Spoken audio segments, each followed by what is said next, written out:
Hi everyone, welcome to Newton Nation by Narmada. இன்னைக்கு நம்ம என்ன பார்க்க போறோம்னா டைமென்ஷன் அனாலிசிஸோட next application reducing relation between different physical quantities இதுதான் பார்க்க போறோம்.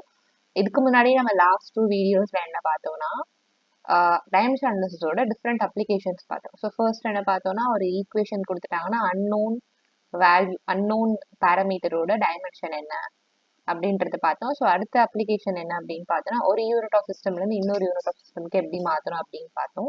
இப்போ நம்ம இது பார்க்க போகிறது third and last application, that is reducing relation between different physical quantities.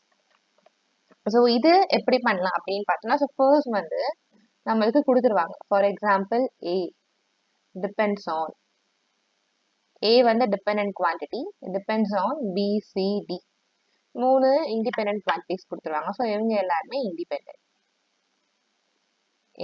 So இப்போ இவங்க மூணு பேரோட ரிலேஷன் என்ன? ஸோ ரிலேஷன்னா என்ன அப்படின்னு பார்த்தோம்னா, எய்தர் நான் ஒரு பேராமீட்டர் வச்சு சொல்றேன், ஏ வந்து பிக்கு டைரக்ட்லி ப்ரப்போர்ஷனலா இருக்கா, இல்லை ஏ வந்து பிக்கு இன்வெர்ஸ்லி ப்ரப்போர்ஷனலா இருக்கா, டைரக்ட்லி ப்ரப்போர்ஷனல் லீனியரா இருக்கா, இல்லை ஸ்கொயரா இருக்கா, இல்லை கியூபா இருக்கா, அதே மாதிரி இன்வெர்ஸ்லி ப்ரப்போர்ஷனல் லீனியரா இருக்கா, ஸ்கொயரா இருக்கா, இல்லை கியூபா இருக்கா. ஸோ இந்த மாதிரி பார்க்க போறோம். எக்ஸ்போனண்டா இருக்கா, ஸ்கொயர் ரூட்டா இருக்கா, அதெல்லாம் எப்படி பண்றதுன்றது தான் நம்ம இந்த வீடியோல பார்க்க போறோம்.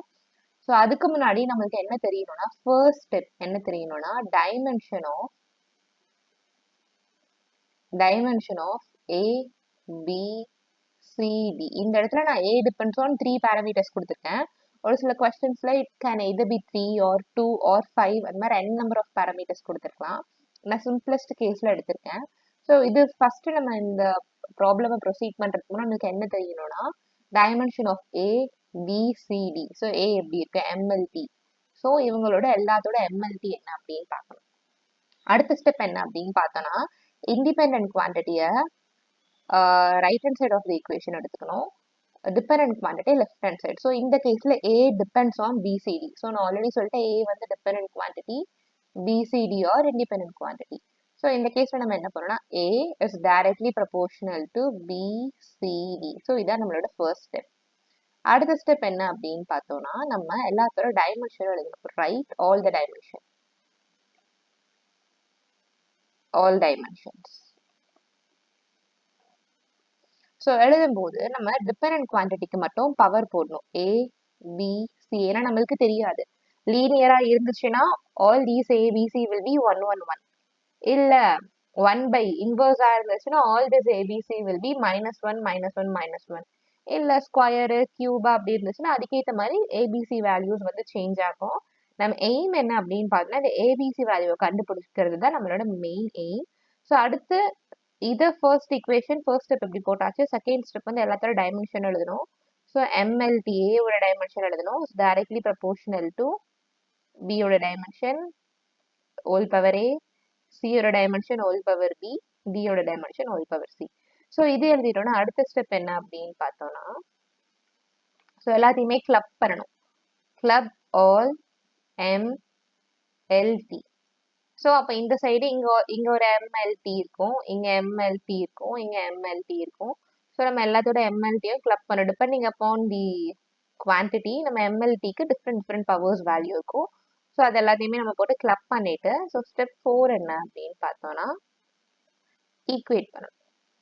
Equate powers of MLT. So இதுதான் ப்ராப்பர் ஸ்டெப். ஈக்குவேட் பண்ணிட்டு ஸ்டெப் 5 என்ன அப்படின்னு பார்த்தோம்னா, ஃபைண்ட் ஏபிசி. ஸோ இதை நான் வந்து ஜென்ரல் ப்ளூ பிரிண்ட் மாதிரி கொடுத்துருக்கேன். இப்போ இதில் பார்க்கறதுக்கு கொஞ்சம் புரியாத மாதிரி இருக்கும், பட் தென் நம்ம சம்ஸ் போட போட போட it will be very easy. நம்ம ஃபர்ஸ்ட் ப்ராப்ளம்க்கு போயிடலாம். So this is our first problem. Question கொடுத்துட்டாங்க, the frequency of a stretched string depends on. So ஃபர்ஸ்ட் வந்து இதில் யார் dependent quantity? So frequency dependent quantity depends upon tension. So tension கொடுத்துட்டாங்க. So tension F, அவன் என்ன கொடுத்துட்டான், டைமென்ஷன் ஆஃப் ஃபோர்ஸ். ஸோ இதோட டைமென்ஷன் எப்படி இருக்கும் அப்படின்னு பார்த்தோம்னா, இதோட டைமென்ஷனும் ஃபோர்ஸோட டைமென்ஷன் ஈக்குவலாக இருக்கும்னு கொடுத்துட்டாங்க. அப்புறம் லென்த்து எல், அப்புறம் mass per unit length, mass per unit length, per unit length mu. Question என்ன கேட்டிருக்காங்கன்னா find the formula for frequency இதான் நம்மளுக்கு கொஸ்டின். ஸோ நம்ம ஜென்ரலி நம்ம பழைய ஃபர்ஸ்ட் எல்லாத்துக்கும் நம்மளுக்கு என்ன தெரியணும், first step we need to know the dimension of each of the quantities. அப்போ ஃப்ரீக்வன்சி, ஸோ ஃப்ரீக்வன்சி நம்ம எப்படி எழுதலாம் அப்படின்னு பார்த்தோன்னா 1 / டைம் பீரியட்னு எழுதலாம். அப்போ நம்ம ஃப்ரீக்வன்சியோட டைமென்ஷன் எம்எல்டி, மாஸ் இல்லை, லென்த் இல்லை, டைம் வந்து 1/t, ஸோ அதனால mlt இன்வர்ஸ். நெக்ஸ்ட் டென்ஷனுக்கு ஃபோர்ஸோட டைமென்ஷன் கொடுத்துட்டாங்க. நமக்கு ஆல்ரெடி தெரியும் ஃபோர்ஸ் வந்து மாஸ் இன்டூ ஆக்சிலரேஷன், ஸோ அப்போ அதோட m lt - 2. ஓகே, லென்த்துக்கு நம்மளுக்கு தெரியும் L தான். மாஸ் பெர் யூனிட்ல இருந்து இங்க பாருங்க, மாஸ் பெர் யூனிட்ல இருந்து அப்படின்னா என்ன அர்த்தம் அப்படின்னு பார்த்தீங்கன்னா m/Lன்னு அர்த்தம். ஸோ மாஸ் பை லென்த் அப்படின்னா என்ன வரும்னா mL⁻⁻1. ஸோ இந்த கேஸ் இது நம்ம ஜென்ரலைஸ் பண்ணணும் அப்படின்னு பார்த்தோன்னா m0 L1 T0. இதை அதே மாதிரி mlt ஃபார்மேட்ல எழுதணும்னா m1 L-1 T வந்து 0. ஓகே, இதுதான் நம்மளோட ஃபர்ஸ்ட் ஸ்டெப். நம்ம கண்டுபிடிச்சாச்சு we find the dimension of all the given quantities. So அடுத்து என்ன பண்ணணும் அப்படின்னு பார்த்தோன்னா F is dependent on force power A, length power B, mu power C. So இதான் நம்மளோட அடுத்த ஸ்டெப்பு. ஸோ இந்த ஸ்டெப் போட்டதுக்கு அப்புறம் அடுத்த ஸ்டெப் என்ன அப்படின்னு பார்த்தீங்கன்னா டைமென்ஷனை சப்ஸ்டியூட் பண்ணணும். இப்போ சப்ஸ்டியூட் பண்ணும்போது நீங்க m0 L0 T-1 is directly proportional to F ஓட வேல்யூ என்ன mLt⁻⁻2 the whole power A. L ஓட வேல்யூ லென்த் என்ன m0 L1 T0 the whole power B. mu ஓட வேல்யூ என்ன m1 L-1 T0 the whole power C. So இப்போ அடுத்து நம்ம இந்த ஏவை டேர்மை உள்ள எடுத்துட்டு போகலாம். ஸோ உள்ள எடுத்துட்டு போகும்போது இங்கே MA LA T-2A. ஸோ நான் ஜஸ்ட் இந்த பவரை வந்து எல்லாத்துக்குமே தனித்தனியாக போடுறேன். இந்த கேஸில் நம்ம M விட்டுறலாம், ஏன்னா 0 into B is anyway going to be 0, anything power 0 is 1 தான், அதனால அதை விட்டுறலாம். ஸோ L⁻B, இங்கே நம்மளுக்கு அதே மாதிரி என்ன ஆகிடும் MC L⁻-C. ஸோ இப்போ நம்மளுக்கு அடுத்த ஸ்டெப் என்ன அப்படின்னு பார்த்தோம்னா MLT எல்லாத்தையும் நம்ம என்ன பண்ணணும் அப்படின்னு பார்த்தோன்னா சேர்த்து எழுதணும். ஸோ நம்ம LHS ஆஃப் ஈக்குவேஷன் அப்படியே வச்சுக்கலாம். ஈக்குவல் டு இங்கே எழுதும் போது எம்முக்கு 2 இருக்கு, ஏல 1 இருக்கு, சில 1 இருக்கு. அப்போ பேஸ் சேமா இருந்துச்சுன்னா பவர் ஆட் பண்ணலாம், எக்ஸ்போனண்டோட rule. So A power X A power Y இப்படி இருக்கு, மல்டிபிளிகேஷன் இருக்குன்னா நம்ம எப்படி எழுதலாம்னா A power X plus Y.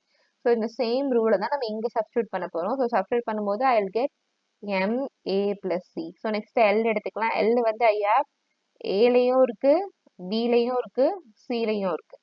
So L will be ஏக்கு plus B, சிக்கு I have not plus C, it is minus C. So minus C. இப்போ டீக்கு எடுத்துக்கலாம். ஸோ டீக்கு வெறும் 2A தான் இருக்கு, ஓகேவா? ஸோ அப்போ minus 2A. ஸோ இதுதான் நம்மளுடைய ஃபைனல் ஸ்டெப்.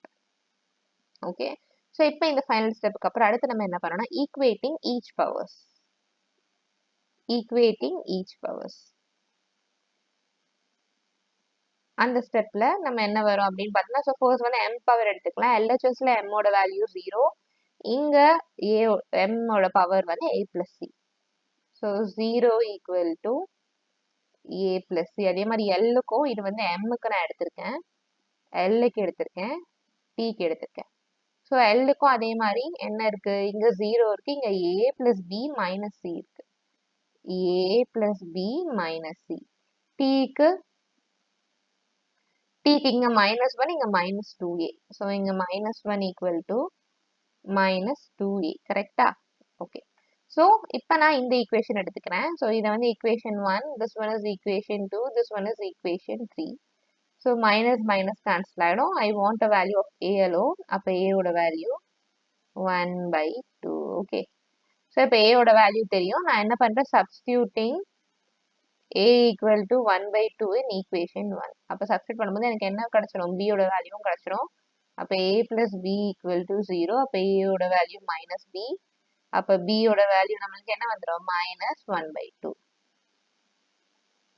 ஓகே, நவ் இப்போ இந்த ஏவையும் இதையும் எடுத்து போய் நம்ம சியில் சப்ஸ்டியூட் பண்ண போகிறோம். ஸோ சப்ஸ்டியூட் பண்ணும்போது நம்மளுக்கு என்ன வந்துடும் அப்படின்னு பார்த்தோம்னா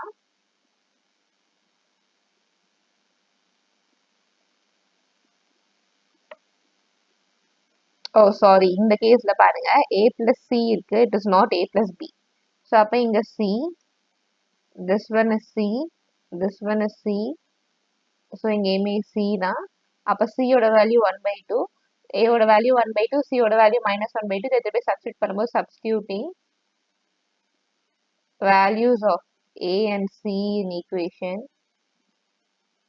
2, we get a ஓட value 1/2 plus b minus c ஓட வேல்யூ -1/2 equal to 0. அப்போ 1/2 plus 1/2 equal plus b equal to 0. அப்போ b equal to 1 plus b equal to 0. அப்போ b equal to -1.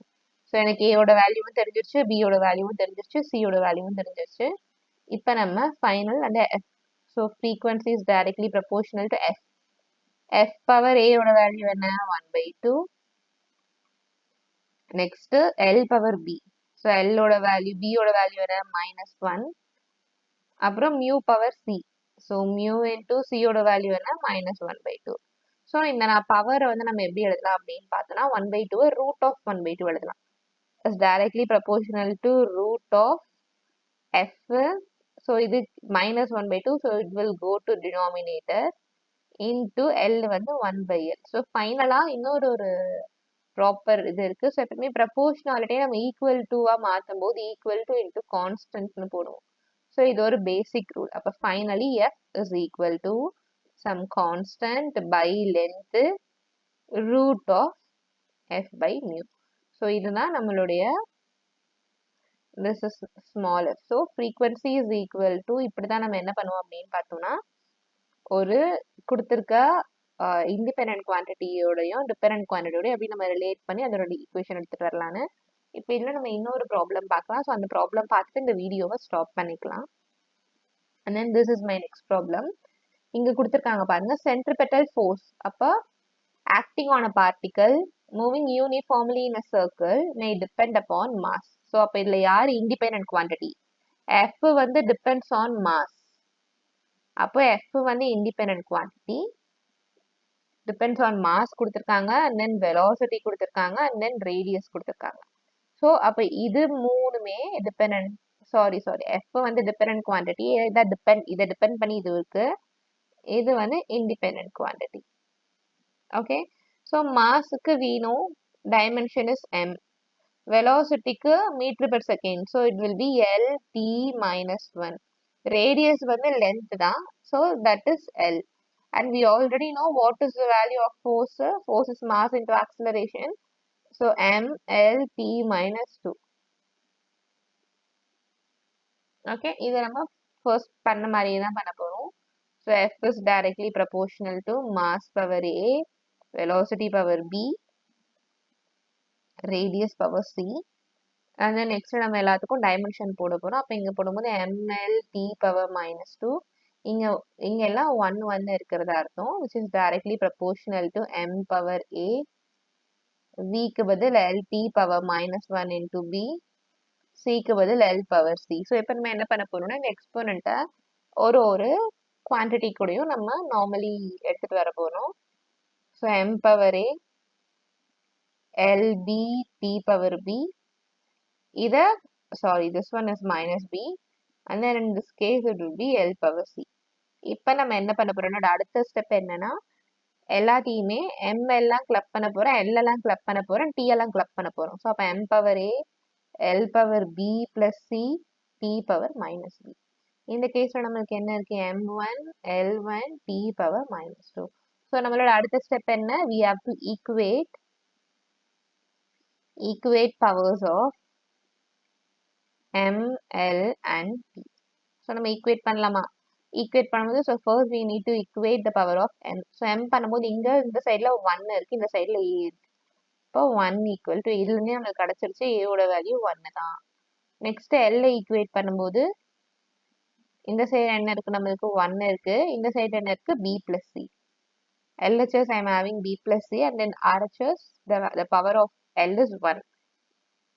Next t பண்ணும்போது this power is -2 and here is -b. So -2 equal to -b. அப்போ b ஓட value is 2. So நம்மளுக்கு using this b value in this equation, I will get 1 is equal to 2 plus c அப்போ c is equal to 1 minus 2.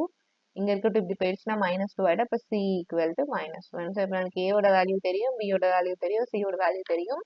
So அப்போ force is directly proportional to m power aக்கு பதில் 1, v power bக்கு பதில் 2, r power cக்கு பதில் -1.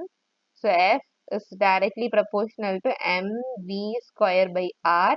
நம்ம இந்த proportionality நம்ம equal to மாத்தணும்னா F is equal to some constant into mv square by r. So இந்த கேஸ்ல இந்த constant வந்து 1ன்னு வரும். ஓகே, ஸோ ஒரு கேஸ்ல ஒரு மாதிரி வரும். இது நம்ம நீங்க ஞாபகம் வச்சுக்கோன்னா just constant into mv square by R போடலாம், or else directly proportional to mv square by R போடலாம். ஸோ இப்போ வரைக்கும் நம்ம வந்து டைமென்ஷனல் அண்ட் யூனிட்ஸ் வந்து கம்ப்ளீட் பண்ணிட்டோம். நம்ம நெக்ஸ்ட் வீடியோவில் என்ன பண்ணலாம்னா இது ரிலேட்டடாக ஒரு 5 to 6 ப்ராப்ளம்ஸ் போடலாம். ஸோ போட்டுட்டு wheel move on to the next topic error analysis. Error analysis complete பண்ணி முடிச்சுட்டு அதில் நமக்கு சிக்னிஃபிகண்ட் ஃபிகர்ஸ் இருக்கும், அப்புறம் எப்படி காம்பினேஷன் ஆஃப் எரர்ஸ் எப்படி கண்டுபிடிக்கிறது அதெல்லாம் இருக்கும். இது எல்லாமே கம்ப்ளீட் பண்ணிட்டு error அனாலிசிஸ்ல we will see a certain amount of problem and then கம்ப்ளீட்டா யூனிட் 1ல ஒரு 20 to 30 ப்ராப்ளம்ஸ், ஈச் வீடியோ 10 ப்ராப்ளம்ஸாக பார்த்துட்டு நம்ம இந்த ஃபர்ஸ்ட் யூனிட் கம்ப்ளீட் பண்ணிட்டு we will move on to second unit. Okay, so thank you.